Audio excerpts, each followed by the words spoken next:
All right, guys, let me ask you something that's might be a little bit uncomfortable. Have you ever walked into an interview knowing you were qualified, but somehow feeling like you didn't sound qualified? You had experience, you had the grind, you had the receipts, but something didn't quite translate, right? Here's the truth nobody explains when you're rebuilding your life. Pivoting careers or trying to live up professionally, there's a hidden game being played. And that hidden game is like unbeknownst to everyone, is when it comes to language. You can have managed chaos, you can have led under pressure, you can have rebuilt your life from completely nothing. However, if you describe it in survival language instead of strategic language, you will be evaluated at survival level compensation.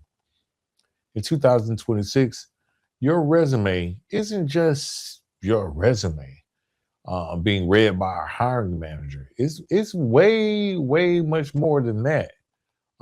It's actually scanned by AI, filtered by algorithms, scored by pattern recognition software, trained on corporate phrasing. So that means before anyone hears your passion, your vocabulary has already been judged. And if you're still speaking in yard talk when the room requires boardroom structure, you're leaving money, power, and access on the table. This episode is not about pretending to be someone you're not. This episode is about translation. It's about turning I had to figure it out into I executed under constrained conditions. It's about shifting from asking for opportunity to presenting yourself as an asset that generates return, right? Um, it's about code switching for real because here's the shift. Vocabulary is not about fitting in, it's about commanding value. Today, we're breaking down what it means to break through the linguistic glass ceiling most people never see. That strategic pivot that turns lived experience into executive leverage. The communication structure that shifts power dynamics in interviews and negotiations, and how to secure the bag without sounding desperate for it. You already did the hard part, you survived. But now it's time to articulate your survival as strategy. From legalese to leverage. Let's get to work. It's a conviction fiction.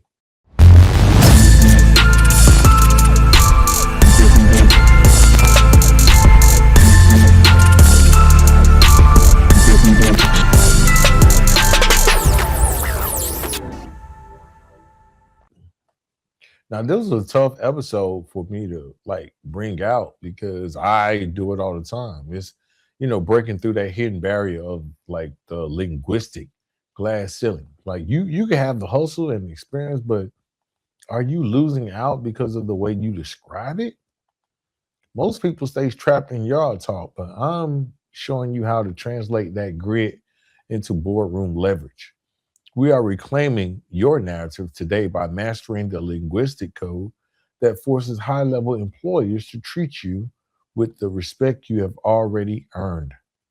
Let's get straight into it. No fluff, no nothing. There's a hidden game being played in professional spaces, guys. And most people don't even know they're in it. You think you're being evaluated on work ethic. You think you're being evaluated on experience. You think you're being evaluated on character. But before a human being ever hears your voice, your story has already been filtered through AI, applicant tracking systems, keyword scanners, and predictive analytic models. In 2026, guys, recruitment is algorithmic before it is relational. You got to get past the computers first. And algorithms are trained on corporate language patterns. They're not trained on grit. They're not trained on lived experience. They're not trained on survival intelligence. They are trained on phrasing. That means if your resume says something like, I handle problems when they came up, I kept things together. I made sure everything ran smooth. Um, the ADI does not see crisis management. It does not see operational oversight. It does not see systems coordination. It sees generic language. So generic language gets filtered out. They kind of move that out the way. This is the linguistic glass ceiling that I'm talking about in this episode. Not a lack of talent, not a lack of intelligence, not a lack of translation. But then again, it is a lack of translation because you know what to do, just don't know how to say what you do to get past these computers, right? And for many of us, especially those who have navigated incarceration, high pressure neighborhoods, unstable environments, or informal economies, our communication style was built for survival. We can get around in the street. Survival language is efficient, it is direct, it's coded for clarity inside a specific community. But survival language does not signal executive capacity inside corporate systems, especially if that's what you're trying to do. It's not about superiority, it's about context. Because when you speak in defensive survival language, your goal is to protect position, avoid escalation, maybe even just maintain some type of equality. But when you are speaking in a professional language, your goal is to assert value, to define the direction and control the narrative of who you are. That psychological shift is critical. Most people who are rebuilding their lives, especially returning citizens, approach professional spaces, a little cautiously, man. Like you don't supposed to be there, right? You feel like you don't supposed to be there. There's a subtle internal posture of like, I don't even belong here. So I got to prove that I belong. That posture leaks into how you talk. You hedge, you might minimize, you might downplay, you try to qualify everything. Well, I was just helping out, or I was only doing my part. It wasn't nothing major. And that is defensive humility. But high level employees are not looking for humility, they're looking for controlled authority. Let me say that again. They are not looking for someone who sounds small. They are looking for someone who sounds stable, decisive, and capable of influencing outcomes. There's a difference between I had to deal with a lot of issues than saying like, let me see how my phrase is. I navigated high pressure. Okay, let me because I got to practice this too. Okay, so I had to deal with a lot of issues can be rephrased as I navigated high pressure operational challenges while maintaining continuity and stakeholder stability. Same experience, different economic impact. The tragedy is not that people lack competence. The tragedy is that they lack translation. And with all these tools out here, it's important for you to leverage those tools to translate exactly what you're saying. Claude, Perplexity, Chat GPT, all of those can help you say what you're trying to say in a corporate environment. And here's the deeper layer. Many of us were conditioned to believe that speaking corporate is fake.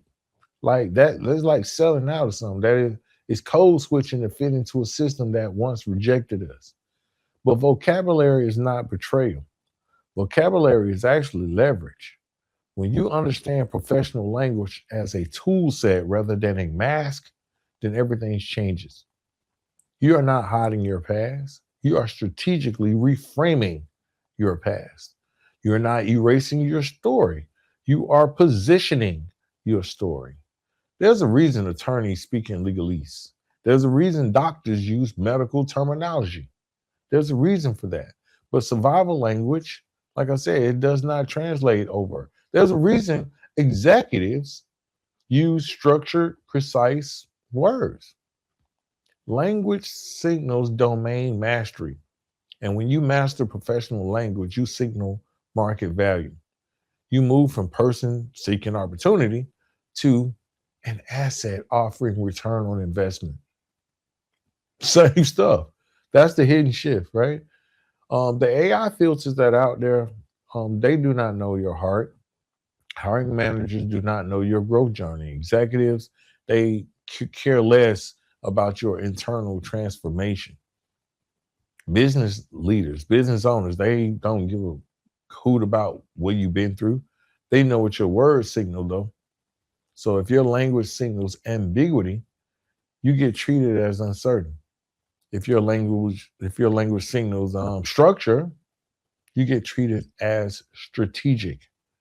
If your language got puts out signals of measurable impact, you get treated as valuable. And that is where we start reclaiming narrative power. You already built resilience. You already mastered adaptation. You already navigated complex power dynamics if you've been incarcerated. You lived off the yard. Now it's time to articulate it at a level that commands compensation. Because the ceiling is not your past. The ceiling is the language you're using to describe your future. Now, when it comes to the art of the, I like to call it the strategic pivot.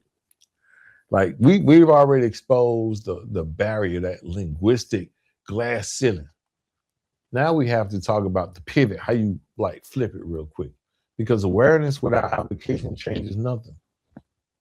You want to be in boardrooms, you want to be talking to executives, you want to be doing that. I mean, you can go the Suge Knight way, or you can just change your language, right? Educate yourself and change your language. The question is not whether you have experience. The question is whether you know how to translate that experience.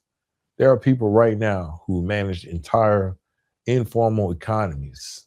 I'm going to say informal economy. And that's like a play on words right there.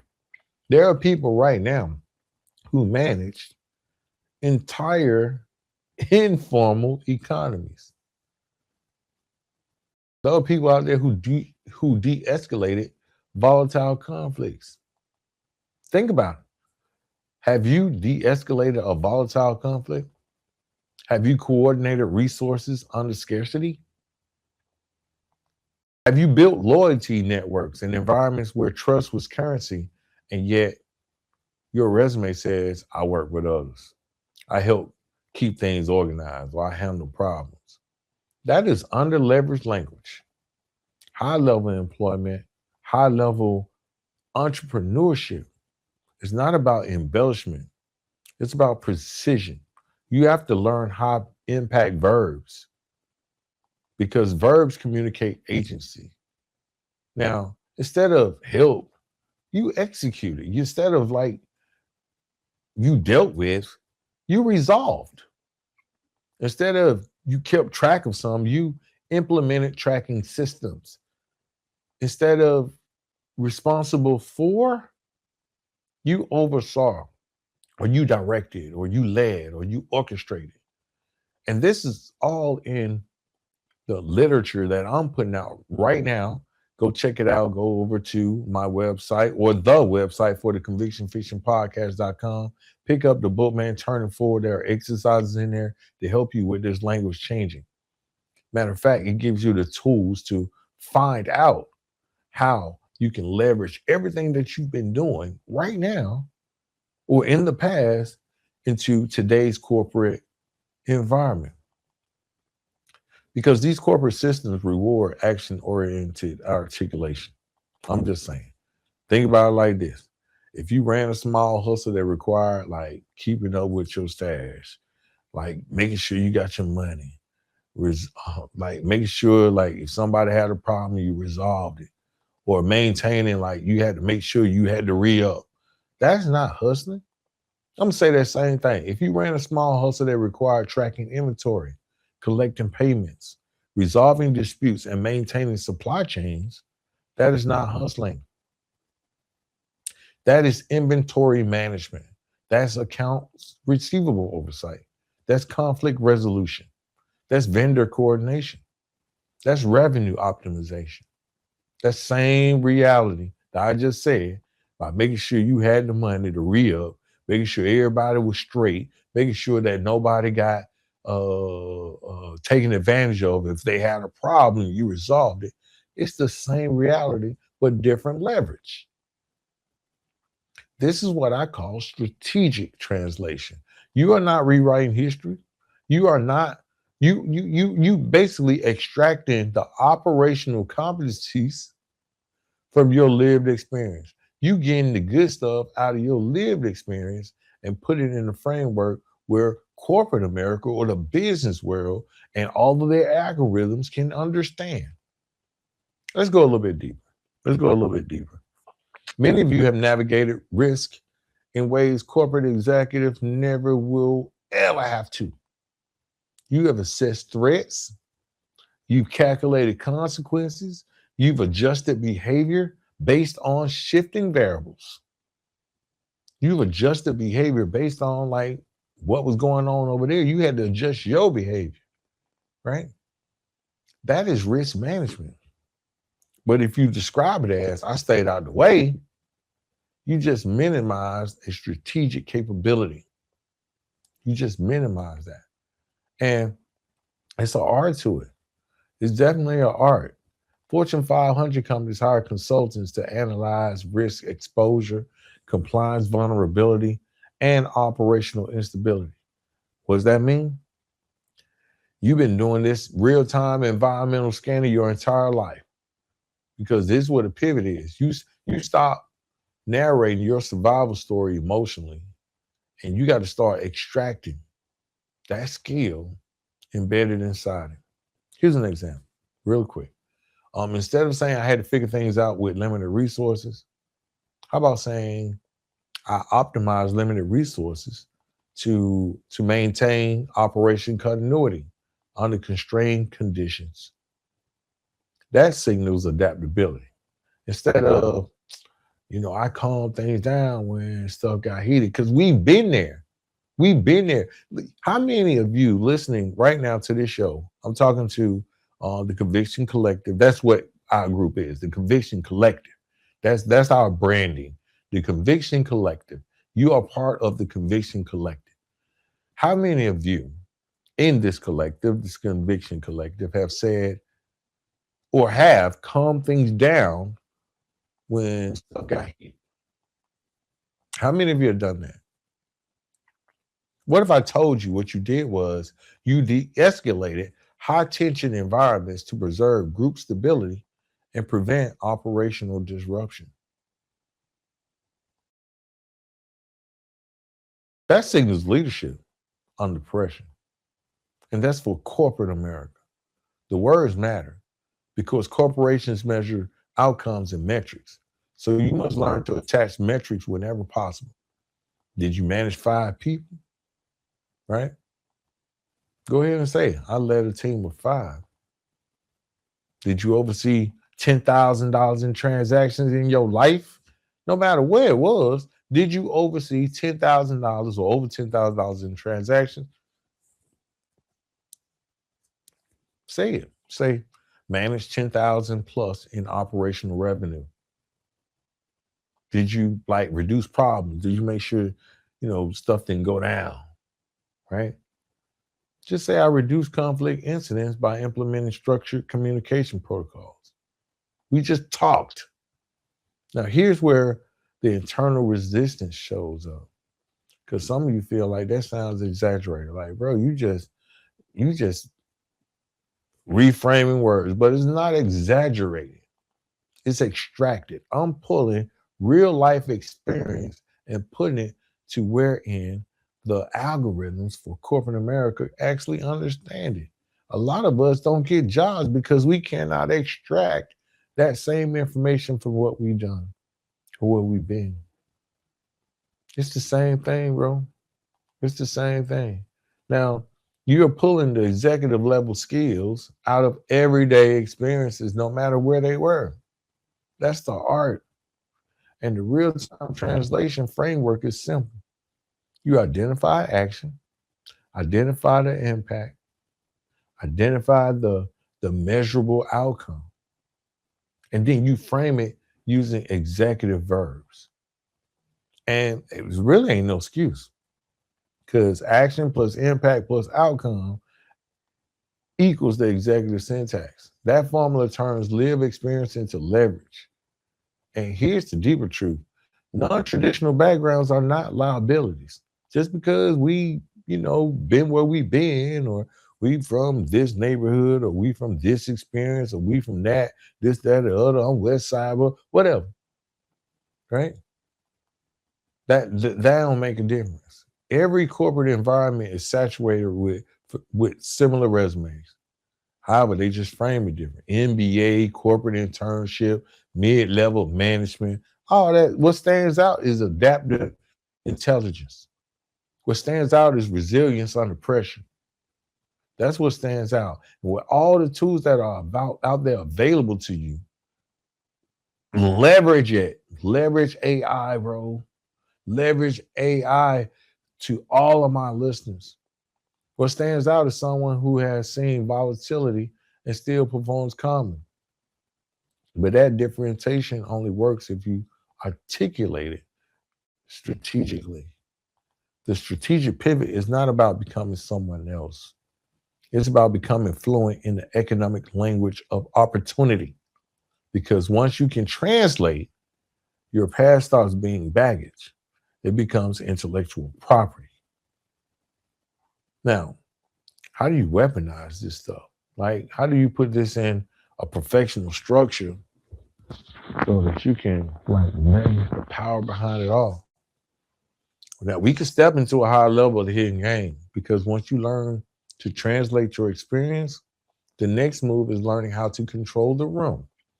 Most people walk into interviews, meetings, or negotiations with a seeker mentality, meaning I'm trying to find something, right? I'm trying to, they are asking for permission. They are hoping to be selected.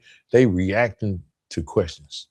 They are basically reacting. Like, they say something, I'm going to react to it. That posture shows up in their communication patterns. I just want to see if, or in their mind, it's like, would it be okay if I do? I'm not sure, but man, it's not confident. It's not confident. And especially from the backgrounds that you have, it's pretty much reactive language, and reactive language signals uncertainty. Uncertainty lowers your value. If people think you are uncertain, that it lowers your value. And most of you guys can relate to that. If you've been locked up, if you've been incarcerated or whatnot, and you ran across somebody that seemed uncertain, or they seemed like they was kind of iffy or whatever, you kind of look down like, maybe this is not the world for you, right? You better show some confidence. And that's the same that goes over into the corporate world. That same going into business. If you look uncertain, that decreases your value, right? Now, boardrooms, you may say they operate differently. Executives do not speak to ask for validation. They speak to divine direction. There's a rhythm to high-level communication. There's a certain structure. There's control. There's intentional pacing. When someone with executive presence are in the room, they do three things consistently. They do three things, and I've been practicing this, right? Three things that, if you're trying to be on an executive level, three things, if you want to try to be on that executive level, is like, you want to state your conclusions clearly.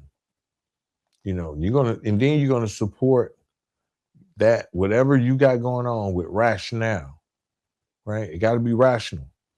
And then you got to propose next steps. For example, let me give you a quick example, right? Instead of saying, I think I could help improve things around here, how about saying, I see an opportunity to streamline this process by reducing redundancies and implementing clearer reporting protocols. If approved, I will begin with a 2-week operational assessment. Do you hear the difference? We can do things different around here too. An outline. One is asking to be liked. The other is offering solutions. Power dynamics shift when your language shifts from possibility to proposal. High-level employers are not impressed by enthusiasm alone. They are impressed by clarity and decisiveness. That means replacing hedging phrases with anchored statements. Instead of, I feel like, say, the data suggests. Instead of, I really hope to, say, my objective is, right? Instead of, I'll try to do something, say, I will execute. These are like little subtle adjustments, but subtle adjustments alter perception, and perception controls compensation. I was talking to a friend of mine. Last episode I was talking about how I like become friends with kids on my baseball team's parents, and they have different jobs. The one was a detective. A couple of them are detectives, like detective in this county, another one, I for another. I'm like, oh, it was nervous, but I wasn't doing it, so I'm learning to be cool with it. But when it comes to perception, they told me, one of the guys, he's like, perception is everything. Most of the conflicts that happen in the world today, it's about perception. Somebody see it one way, the other person see it the other way. They disagree about it, and then all hell break loose. And that's the same thing in corporate America, bro. Fam, I'm talking to the conviction collective right now. It's all about perception. So you can frame your perception the way you want to. However, I'm giving practical steps that I've seen to work, not changing who you are, but reframing who you are. I mean, it's there, right? And then with the tools that are available and the knowledge that you have, you know when it's time to flex your intellectual muscles. You know when it's time. Okay. Now, there are some anchors, like linguistic anchors, that immediately signal maturity or executive maturity. All right. One of them is based on current projections.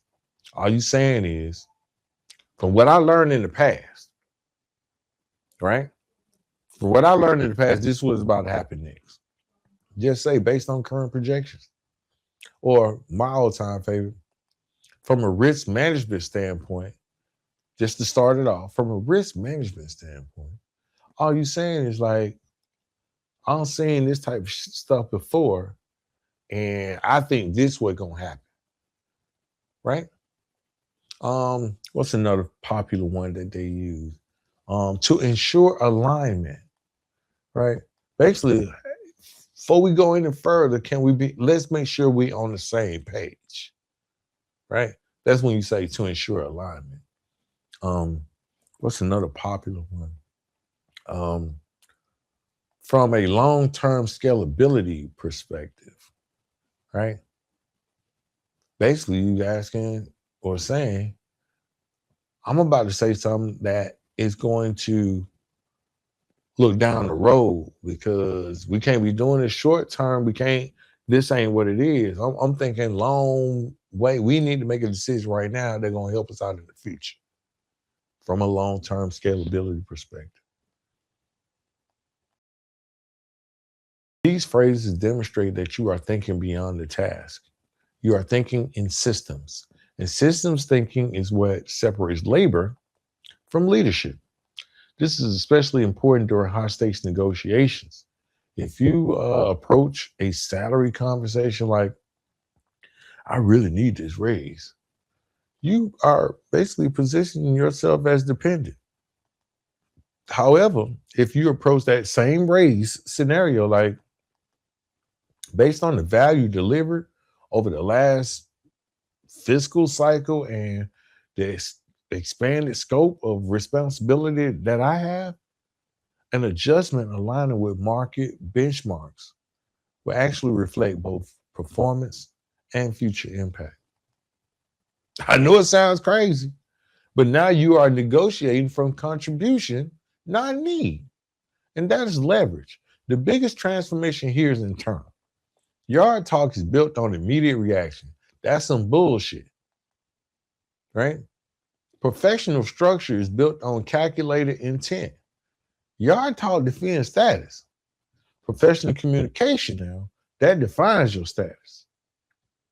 When you master this, you stop responding emotionally to questions designed to test you. Instead, you learn to redirect strategically. If someone says, "Do you think you're ready for this level of responsibility, Mr. Rivers?" You don't say, "I hope so." You say, "My track record under high pressure environments demonstrates my ability to manage complexity while maintaining measurable outcomes."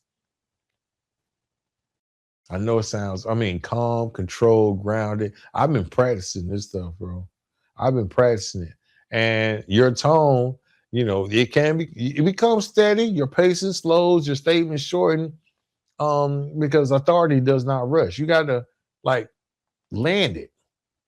And when your communication carries that weight, the power dynamic shifts.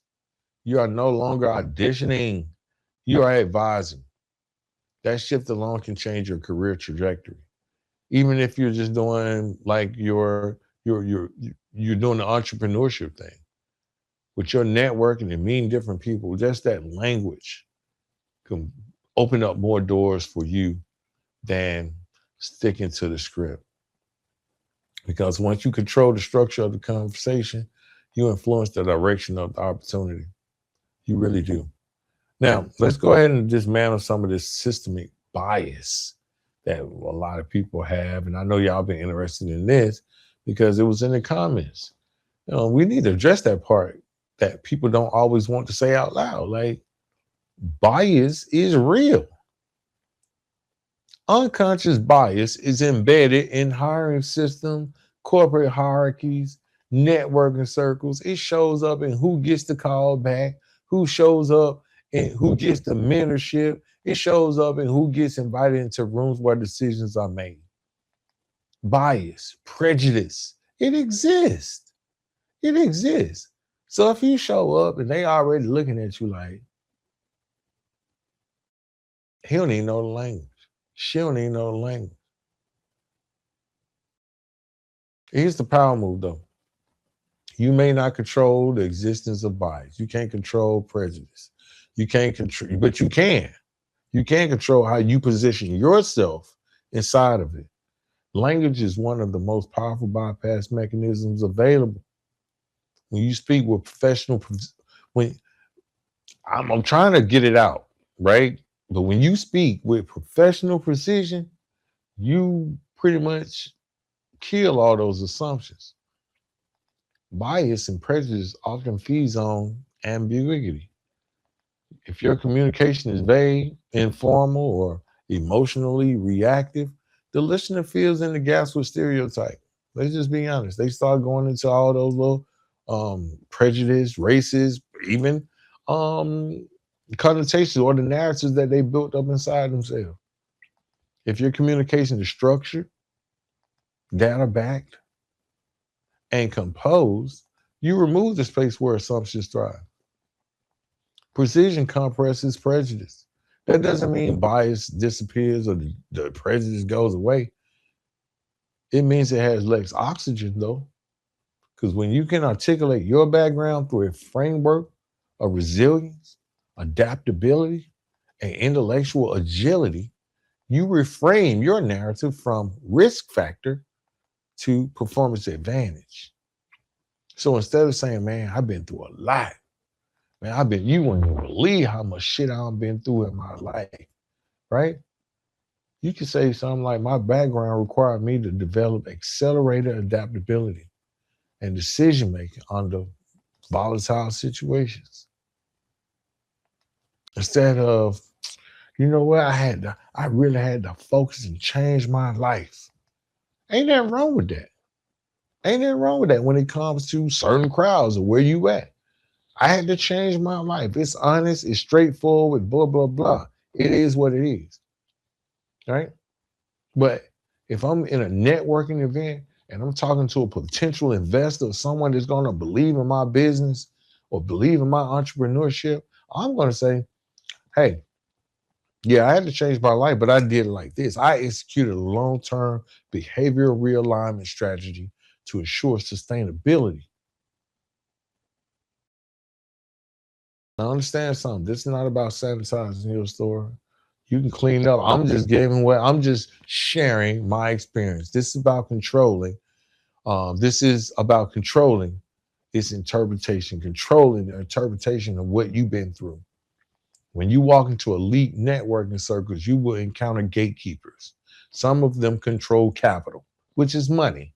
Some of them control mentorship pipelines. Some of them control access to sponsorship, which is different from mentorship because, mentorship kind of advises you, tells you what to do, blah, blah, blah. But sponsorship kind of advocates for you, like when you're not in the room. And sponsorship requires perceived executive readiness.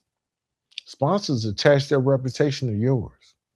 They do not attach their reputation to potential alone. They attach it to poise, clarity, and predictability. Professional fluency signals predictability.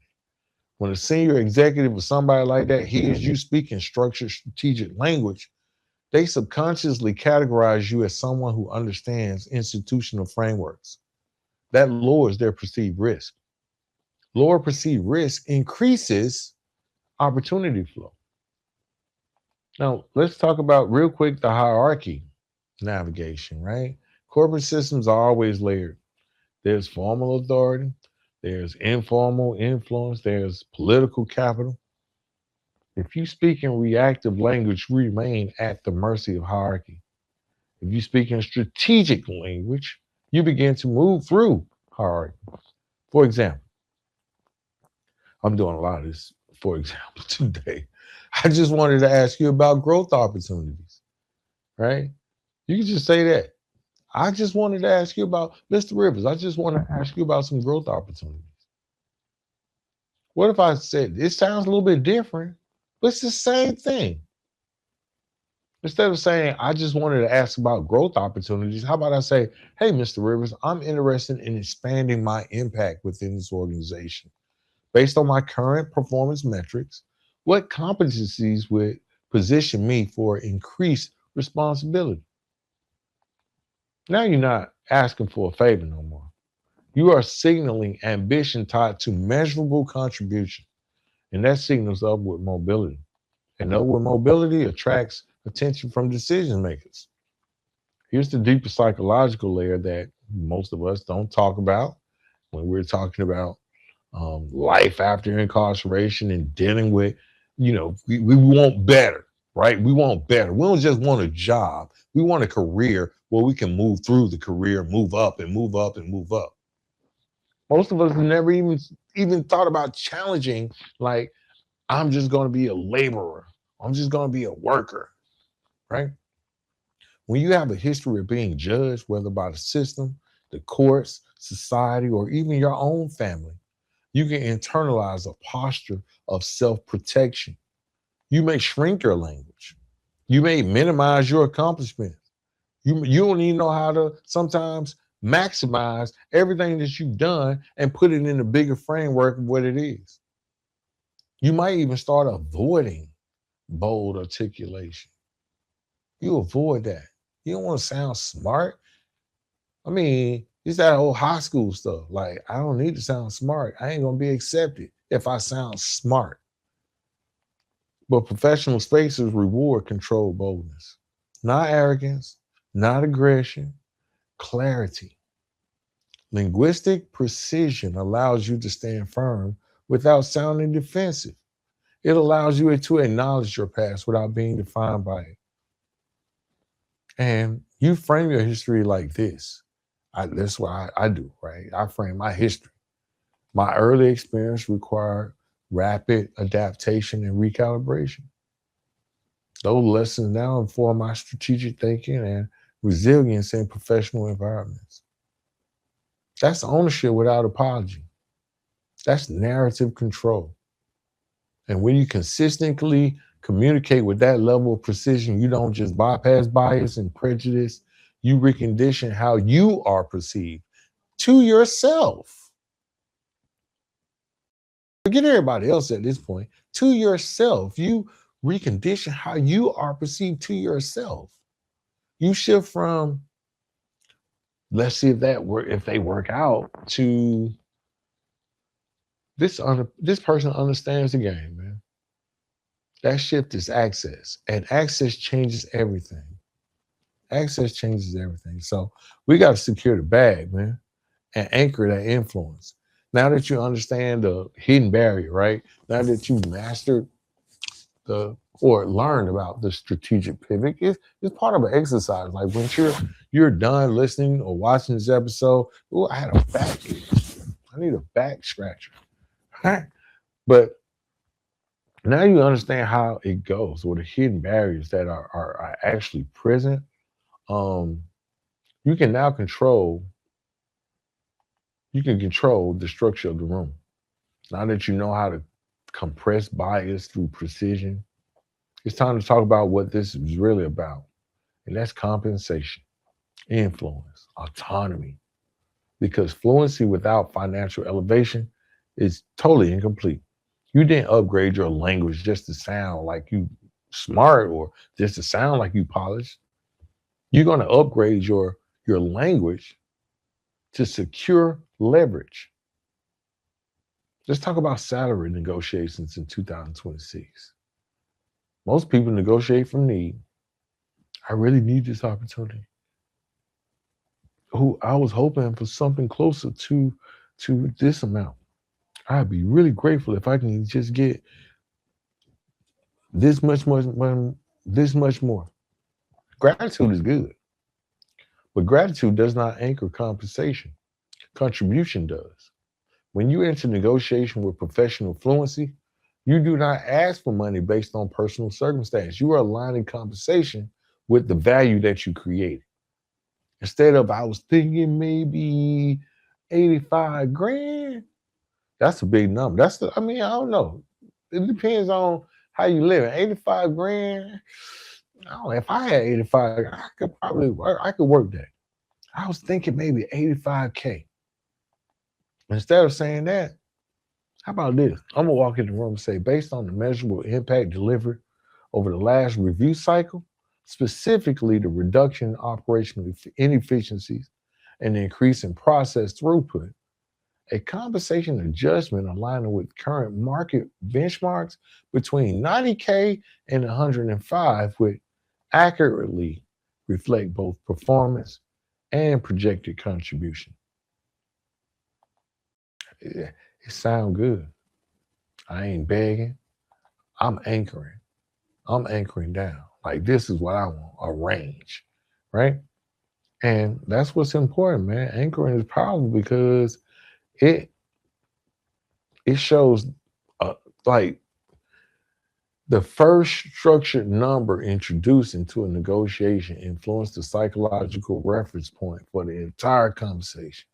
Executives know this. If they say, now you know, I'm telling you, now you know. If they say 85 grand, that's their starting point. Reach for more. They say 85K. Hey, look, I'm looking at 90 to 105. But here's something deeper. High level communication does not end once you get the job. Getting the seat is step one. Keeping the seat and expanding your influence is step two. The fastest way to lose upward momentum is to revert back to reactive language once comfort sets in. You got to consistently deliver high value communication. That means that clear updates that quantify progress are needed. You got to structure proposals that you got to look for the objections ahead of time, right? And I always keep data, man. Like you got to keep those numbers behind it because when you send emails, remove that filler, man. We ain't just checking in to see. We are following up to confirm. That's what we doing, right? We're following up to confirm alignment on the proposed timeline, and then we have a next milestone, right? When does the implementation begin? Let's say Monday. When you present in meetings, remove rambling. Not so basically what I was thinking no. The core issue is this. The proposed solution is going to be that. And this is going to be the impact. Clarity builds credibility. Credibility builds influence, and influence builds autonomy. And that's what a real bag is when you're autonomous, because once you are perceived as indispensable, not because you are loud, but because you are consistently precise, your career stops being reactive. You stop chasing opportunity. Opportunity begins tracking you.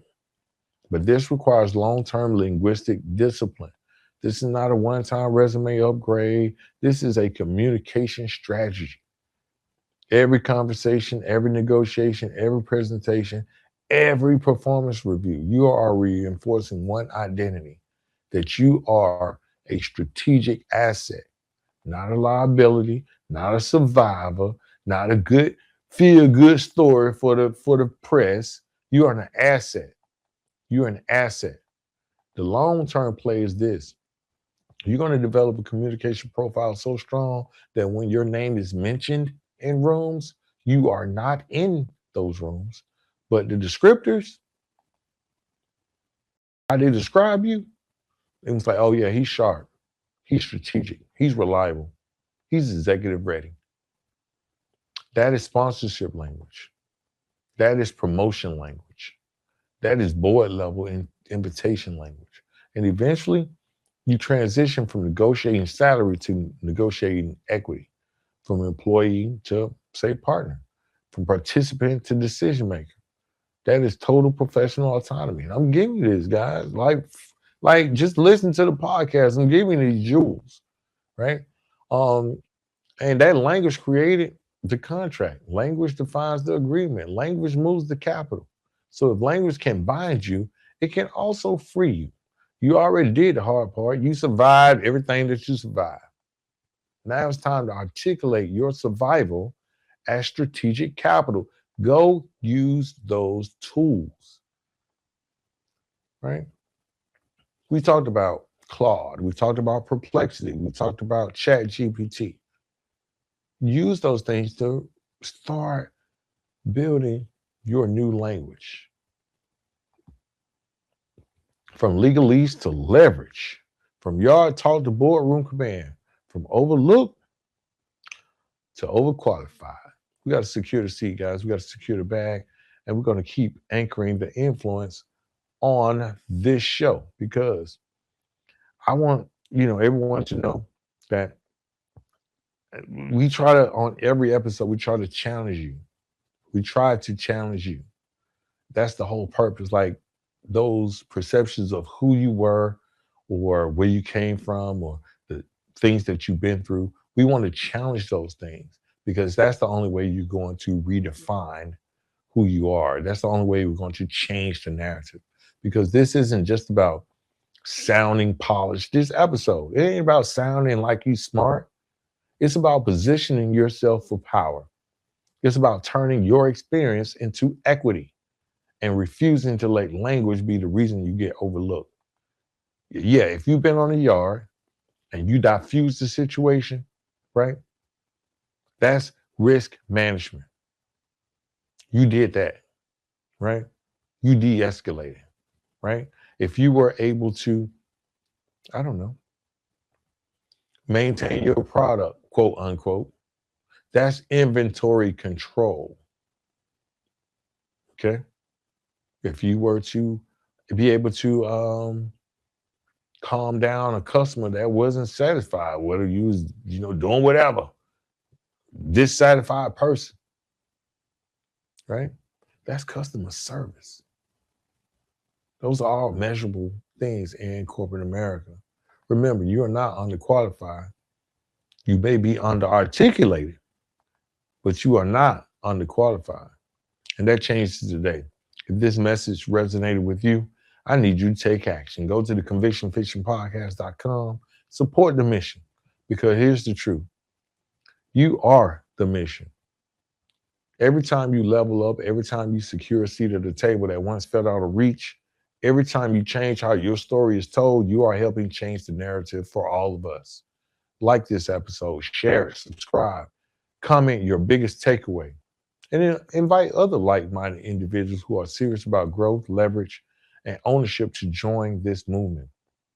We are not just rebuilding lives, we are redefining value. And we're just getting started. I'm back. I'll see you on the next one. This is the Conviction Fiction.